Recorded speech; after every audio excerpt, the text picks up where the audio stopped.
Heat, yes, we're going to talk a little bit about Heat, not Sunday Night Heat, the classic WWE program back in the day. No, we're going to talk about two people inside the wrestling business not liking each other at all, and those two people are AJ Styles and former Raw executive director Paul Heyman. Now, obviously, with AJ Styles going to SmackDown a couple of, was it about a month ago now? It surprised a lot of people because AJ Styles has been a bit of a cornerstone of Raw over the last 18 months or so. Obviously, he's made his name in WWE on SmackDown. He's had his two biggest and best moments in his WWE career on SmackDown. The first being his first WWE Championship reign, right, defeating Dean Ambrose. And then his second WWE Championship reign, defeating Jinder Mahal. That championship reign lasted just short of a year. So AJ Styles is synonymous with SmackDown. For the longest time, he called SmackDown the house, easy for me to say, that AJ Styles built. So he was synonymous with SmackDown, but over the last 18 months, he's been very much a Monday Night Raw guy, under the wing of then Executive Director of Raw, Paul Heyman. Paul Heyman was responsible for putting him, or getting together the OC, right? Luke Gallows and Carl Anderson. But it's kind of turned very sour between Paul Heyman and AJ Styles. Now, when AJ Styles moved back to SmackDown very suddenly, there was lots of rumours that started to surround his switch. Some of them suggested that he wasn't happy with Paul Heyman on Raw. Some suggested that he wasn't happy that Luke Gallows and Carl Anderson were released by WWE in April. Some just suggested that he wanted to get away from Raw in general, and it had nothing to do with Paul Heyman or had nothing to do with Luke Gallows and Carl Anderson. It was a Vince McMahon decision, and that's what he wanted to do. There were even allegations of bullying. Yes, allegations of bullying still going on in the WWE in 2020. We'll touch on that in a second. So ultimately, there were a lot of reports, a lot of rumours. Why has AJ Styles randomly moved to SmackDown? What's the deal? What's going on there? Well, AJ Styles has responded to those rumours surrounding his move from Raw to SmackDown, and he didn't mix his words when it came to Paul Heyman. He said exactly how he felt about the former executive director of Raw, the former owner of ECW. So, if you're not aware, AJ Styles does these streams on Mixer, which is essentially like Twitch, I think. And he answers fan Q&As. I think he plays some games. AJ Styles, if you don't know, is a huge video game guy, especially classic video games. If you go on the Up, Up, Down, Down channel, he does, or he used to anyway, do some videos for them about finding old games and all of that stuff. So, he does streams on Mixer and answers Q&As. So, during a recent stream on Mixer, AJ Styles did not hold back as he hit out at the, quote, dumbest, end quote, rumours around, including the suggestion that he fell out with former executive director of Raw, Paul Heyman, for not batting for Luke Gallows and Carl Anderson when they were released back in April. Now, the rumours was back in April, obviously, Luke Gallows and Carl Anderson, for me, it was a really surprising one that they were released at the time, because of course it wasn't just their status on the brand and that they were pretty well revered in the brand, revered on the company. They just would seem like two people that their jobs were safe, right? They'd signed new, I believe, 5-year deals with the company as recently as 2019, so they were in long-term deals, and also their recent appearances with the company, right? It was only a couple of weeks prior, or maybe even less than that, but a couple of weeks prior, that they were in the main event of WrestleMania, technically. You know, they were in the Boneyard match between AJ Styles and The Undertaker, The Undertaker's final match, if we would have, if we believe the WWE at face value when it comes to that one. But yeah, they were part of that match. They had spots with The Undertaker and the Druids, and Luke Gallows was thrown off a roof. Carl Anderson was tombstoned onto a roof as well. They were a big part of that match, and they were a big part of The Undertaker versus AJ Styles feud, right? At Elimination Chamber, when the lights go out and the gong hits and they come back on, who has the Undertaker got by the throats? It's Luke Gallows and Carl Anderson. They were the OC, right? They were the OC. They were the original club. It was still a play off the Bullet Club in WWE. That never really worked for me in WWE. They never got that right. If they wanted to do it right, they should have added Finn Balor, and it's one of those things that WWE did. They didn't create it, so they don't know how to manage it. That's what it comes down to when it comes to the club or the OC or Balor Club or whatever they tried a million times to try and get it right in WWE, but they just couldn't do the obvious things that was put them all together. What a surprise there! But again, going back to the story here, it was surprising that Luke Gallows and Carl Anderson were amongst the names to release, arguably the two most surprising names. I know some people will say like Rusev and that, but he was already out the door. Luke Gallows and Carl Anderson, like I said, signed recent deals. appeared at WrestleMania in a featured spot. Were with AJ Styles. We know AJ Styles is clout and sway in the company.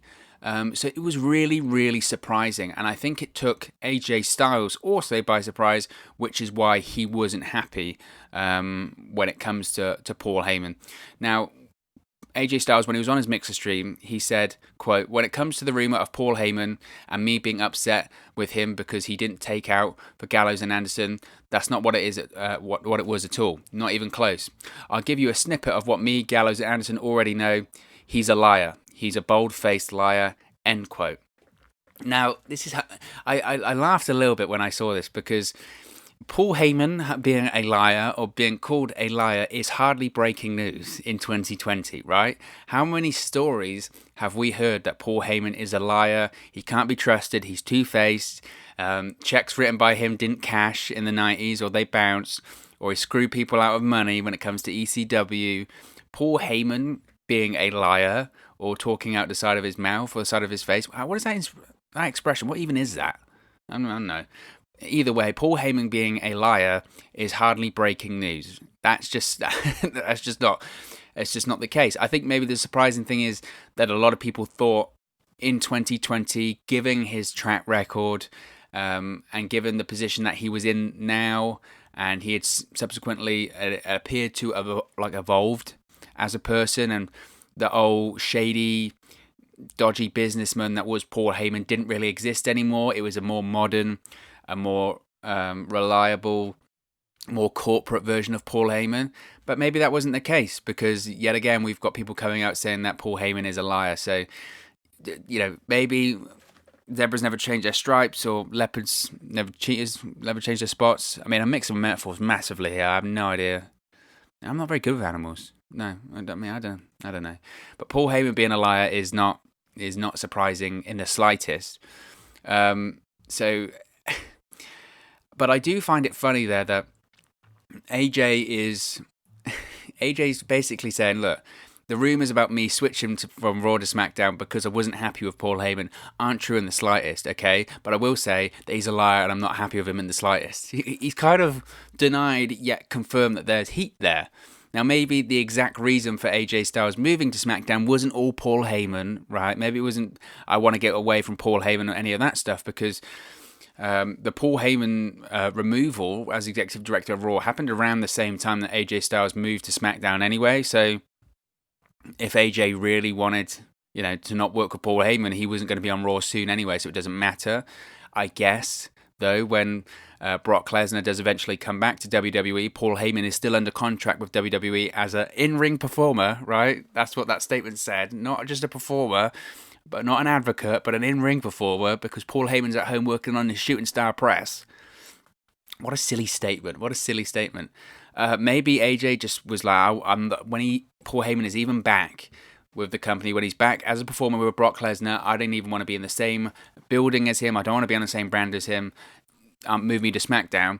The only issue is that they're taping Raw and SmackDown in the same building right now. So how are you going to get away from him? And obviously I know that he probably would be able to keep a distance from him. He should be keeping socially distant from him anyway. Let's not forget that. But he should be keeping distant from him because Raw and SmackDown, different crews tape that, especially now. They have as little people, you would hope, in that performance center as possible on the Raw and SmackDown taping days, and they tape them separately. Or at least they were. This whole taping schedule with WWE changes every 5 seconds. So it's an interesting statement and quote there from AJ Styles for me, because on one hand he's saying, the rumours of heat between me and Paul Heyman, the reason I moved to SmackDown because of Paul Heyman, that isn't true, okay? What I will say is he's a liar. It's kind of like, well, there's obviously heat there. Now, maybe that's not the exact reason for AJ moving to SmackDown, but I think that statement is quite telling as well. Now, there also was a weird rumor that when AJ addressed this, I was surprised because I hadn't myself not heard this rumor. So I don't know where he heard it, or if it was one of those things where one person said it online and AJ has seen it and think it's like a massive rumor online. There was a rumor, or he responded to a rumor, that he switched brands because of backstage bullying. Yeah, I mean, I hadn't know that either. However, he didn't think much of that story either, insisting that he'd have handled his own issues if there was something like that going on. He explained, quote, "There were some rumors that AJ Styles left Raw to go to SmackDown because he was being bullied. That is the dumbest thing I have ever heard. I'm a grown man. If there was some bullying going on that upset me enough to leave Raw and go to SmackDown, I would handle it." Again, he continues, "Whether or not I still got my tail beat, I'd still handle it because I'm a grown man. I'll just throw that out there." So that kind of quashes that rumour. I wouldn't have believed that anyway. AJ Styles is a senior member on the WWE roster. He's one of the highest paid guys on the WWE roster. He's one of the most respected guys on the WWE roster and professional wrestling for that matter, right? AJ Styles is, even his age now, is easily top 5 best wrestlers in the world. And maybe even that is being harsh to him because he should maybe be top 3 or the best wrestler in the world. He is that good, right? He's the Shawn Michaels of this generation. Whatever accolades you want to put on him, phenomenal. All of this stuff. Is he better than Kenny Omega? Is he better than Okada, Naito? Is he the best wrestler in WWE right now? I would say so. He is as close to perfection his matches are. If you're having bad matches with AJ Styles, there is something seriously wrong because AJ Styles is that good. He is, in my opinion, like I said, top 5 best in the world, maybe even the best in the world, even at this age right now. And as he's gotten older, his style has changed. Styles, pun. His style in ring has changed, but his psychology is just through the roof. His issues used to always be promos, and that's not the case now. He's one of the best promos in WWE, in my opinion. Look at the way he built up that Undertaker feud heading into WrestleMania. His promos about Michelle McCool, The Undertaker, Mark Calloway, The Undertaker's family, etc. They were awesome. So well done.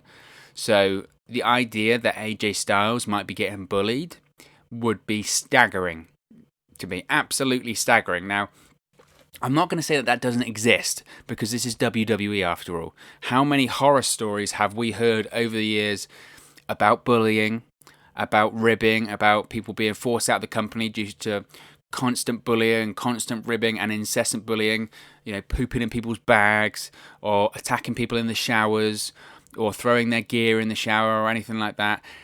That is just, it's one of those weird professional wrestling quirks, and especially WWE quirks, isn't it, that we've just kind of grown to accept as an online community or professional wrestling fans. Oh yeah, that happens in WWE.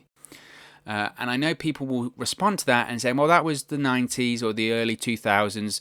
WWE is a publicly traded company. It's a billion-dollar company. It's a very corporate company. That doesn't happen nowadays.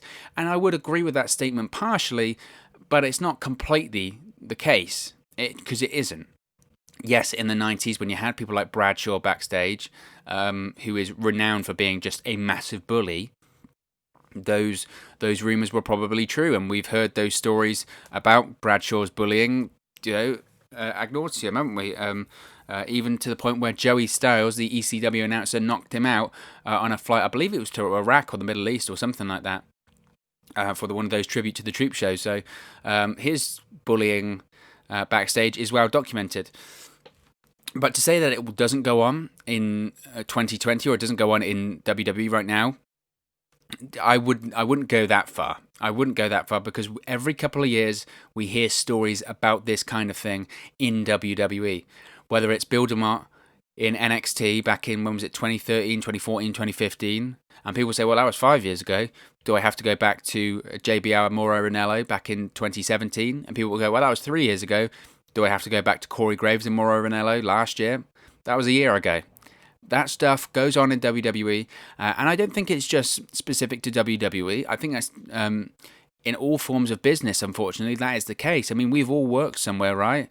Where you have that guy or girl that works for the company or works for wherever you work, and they are just a complete pain in the butt to work with, right? They're just the worst people. They're horrible to work with. They're nasty to people. They're overbearing. They're bullies. These people exist, and that's not exempt from any form of life, especially WWE. If anything, in WWE, because of the type of people that work for the company and some of the people that are producers for the company or higher executives came up in the business in the 70s, 80s, and 90s where that was deemed acceptable, that still goes on today. So people may laugh slightly at the bullying allegation or the bullying reports, I laughed at them because I know that's just not the case, especially when it comes to someone with the stature of an AJ Styles. I think the most ribbing he probably has ever got in the WWE was Daniel Bryan on Talking Smack, where he outed AJ Styles as a flat earther. Which, to be honest, if that is the case, someone does need to take the mickey out of him for saying that, because, I mean, what a ludicrous statement that is. I mean, that one is laughable, but that's not bullying. That's just saying, what? you know?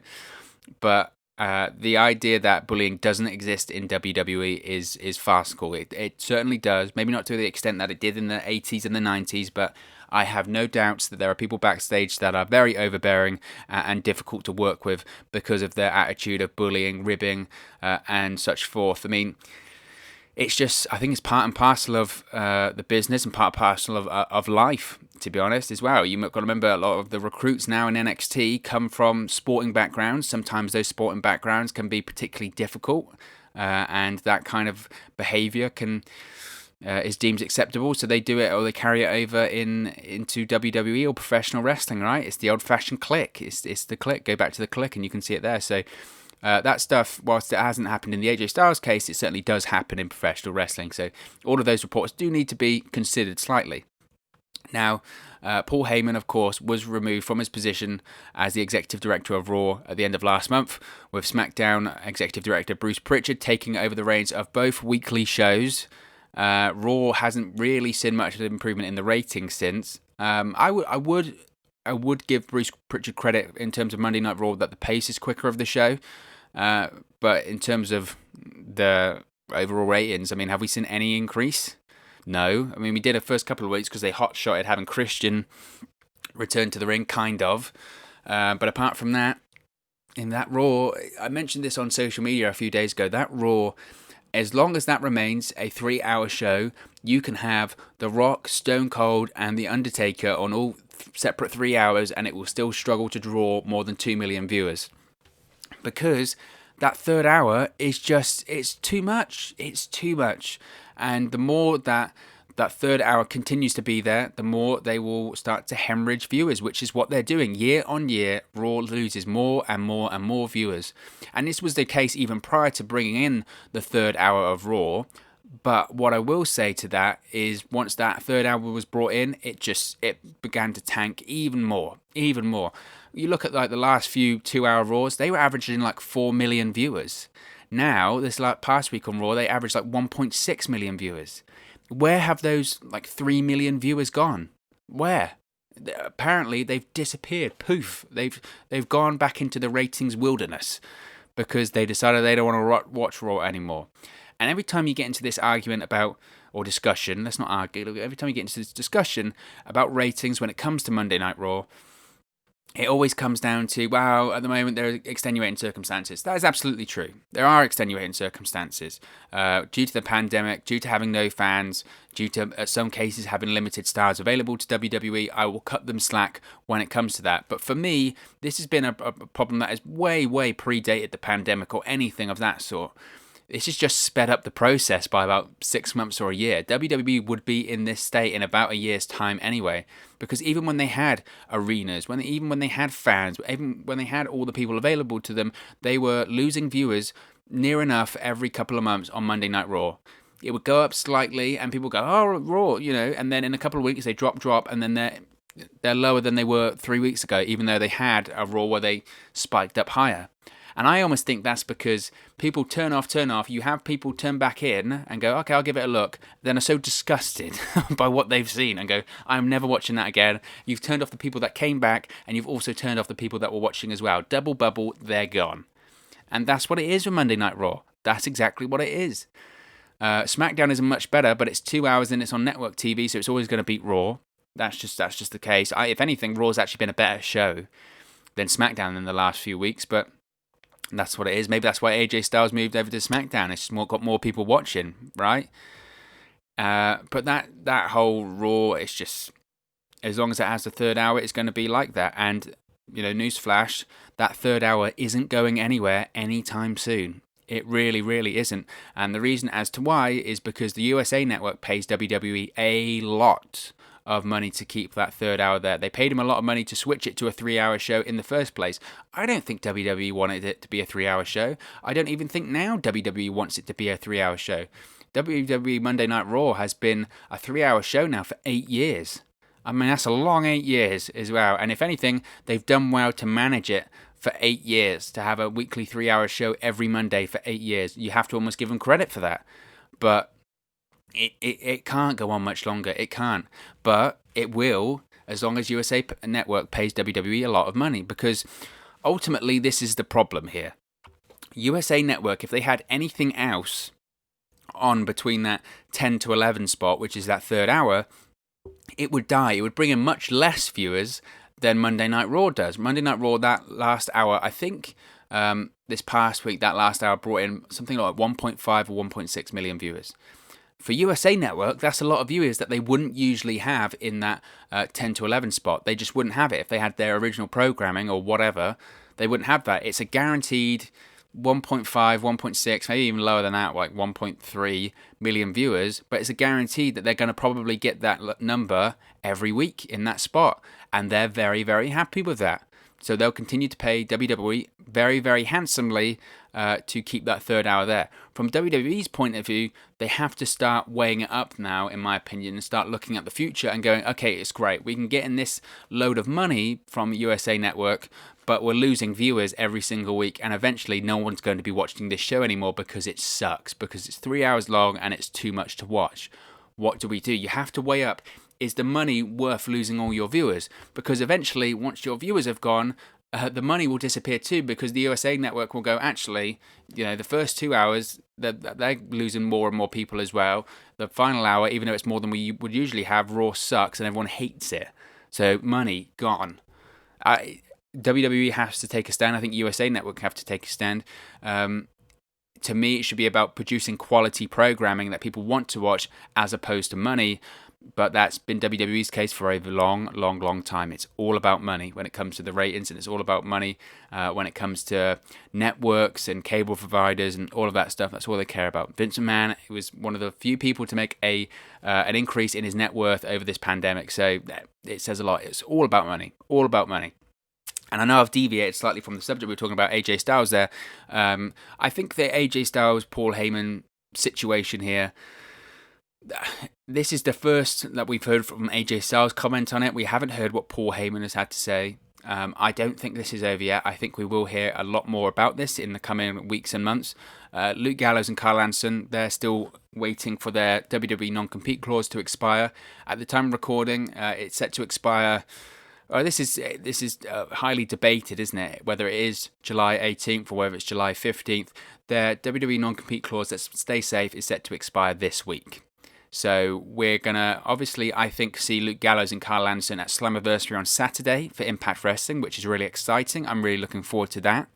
They've also agreed a deal in principle verbally with New Japan Pro Wrestling. So Gallows and Anderson are going to be going back to Japan when they can, when it's safe to do so, and rejoining Bullet Club, I would assume, with the likes of Evil, right, the new double champion, the new IWGP Heavyweight Champion and Intercontinental Champion, crowned at Dominion this past weekend. I would assume that Luke Gallows and Carl Anderson, due to their history with Bullet Club, are going to be going back there. Obviously, Carl Anderson was the leader of Bullet Club, right? So I'm assuming he's going to be going back. They're going to be going back there, and also they've got their Talk and Shop A Mania event that is going to be on Fight TV on August 1st. I believe they've been taping that over the last week. Some of the names there involved, you've got the Rock and Roll Express, you've got Chavo Guerrero, obviously Gallows and Anderson, Enzo Amore, Brian Pillman Jr. are there. So we've got some fun names that are going to be there too. And with their Talk and Shop A Mania, I believe, I don't know if this is going to be actually on that show or on an upcoming podcast that they do, because they do that weekly podcast. I believe that once their WWE non-compete clause has expired, they're going to be going into more depth about the reasons behind their WWE departure, the story behind it. And AJ Styles even said in this Mixer stream that he was going to let Gallows and Anderson do the talking, essentially, when it comes to that. And realistically, it is their story to tell, isn't it? It's not AJ Styles' story to say, this is why Luke Gallows and Carl Anderson got released. Gallows and Anderson, they were the ones affected by it. They were the ones that were without a job. Once they got released, they were the ones that got fired. So it's their story to tell, and I think that they're going to tell. They're going to tell it. They're going to tell what happened when it came to Paul Heyman, when it came to Vince McMahon. And AJ Styles is just given a snippet there and a teaser there of what they think as well, and that's that Paul Heyman is a liar. What I will end on, though, when it comes to the whole Luke Gallows and Kyle Anderson and AJ Styles situation is AJ Styles obviously isn't happy with Paul Heyman. He's called him a bold-faced liar, called him a liar. Rumours that he felt that Paul Heyman should have gone to bat for Luke Gallows and Kyle Anderson before they were released. What I will say is I think some of the heat that he has is slightly misdirected here. Now, he can blame Paul Heyman as much as he wants for the release of Luke Gallows and Kyle Anderson, but ultimately there is one man responsible for Luke Gallows and Kyle Anderson being released. That isn't Paul Heyman, that isn't Luke Gallows, that isn't Kyle Anderson, that isn't AJ Styles, that's Vince McMahon. Vince McMahon has and always will have the final say-so for everything in WWE, regardless of how big or small it is. So for Luke Gallows and Kyle Anderson to be released, Vince McMahon's going to have to approve it. So AJ Styles, in my opinion, should redirect some of that heat away from Paul Heyman and maybe go to the guy who agreed it and signed off on it, and that would be Vince McMahon. Maybe AJ Styles should go to Vince McMahon and say, look, these are my friends. We're a stable. They were in main event of WrestleMania with me, with The Undertaker and the Boneyard match. You've just released them a few weeks later. Why? Maybe Paul Heyman should take some of the blame for not going to bat and not going to Vince McMahon and saying, no, you can't release these guys. But maybe AJ Styles should have done that too. Maybe AJ Styles should have gone to Vince McMahon after the fact and say, bring these guys back. Why are you releasing these guys? They're my friends. I feel responsible for them. What's going on? I mean, AJ Styles, even after Luke Gallows and Kyle Anderson were released, said that he felt responsible. He felt like he'd let his friends down and let his brothers down, and he was really down about it. He should have gone to Vince McMahon. I'm hoping that he has, and I'm hoping that he did. But just to blame Paul Heyman entirely for this, I'm not sure if that's completely correct, because it's Vince McMahon's world. Vince McMahon's toy box. He's just playing with all of his toys in there, and he decided that he didn't want to play with Luke Gallows and Kyle Anderson any time longer, and sent them to a thrift store that is known as the independent scene for it to be picked up by another company. I have no idea where that metaphor's come from. I've just made that up now. Bit of a weird one. It's something to think about. If you got to the end of this video, type in thrift store to the comment section below. But of course, as always, this is just one man's opinion. What are your thoughts on the heat between AJ Styles and Paul Heyman? Do you think AJ Styles is right to blame Paul Heyman? Should AJ Styles have moved to SmackDown, stayed on Raw? Do you think AJ Styles should actually have the heat with Vince McMahon instead? Do you think Luke Gallows and Kyle Anderson are better off for being released by WWE? Let me know your thoughts in the comment section below. Don't forget to like, share, and subscribe to Wrestle News 365. You can do that by clicking the bottom right hand corner of the screen right now, or if you wait a few seconds, there'll be a subscribe button at the end of this video along with another video for you to watch. Be sure to follow us on all of our social media platforms on the screen right now. It's at 365Wrestle on Twitter. We'll be doing live coverage of Raw tonight, and at Wrestle News 365 on Facebook and Instagram. Thank you very much for watching, listening, streaming, or however you come across this video today, and I'll speak with you again very, very soon. Hey guys, thank you for watching, listening, streaming, or however you come across this video today. Be sure to click on the video on the right there to watch our next video, or click the bottom there to subscribe, or the bottom right hand corner. Thank you very much, and I'll speak to you again very soon.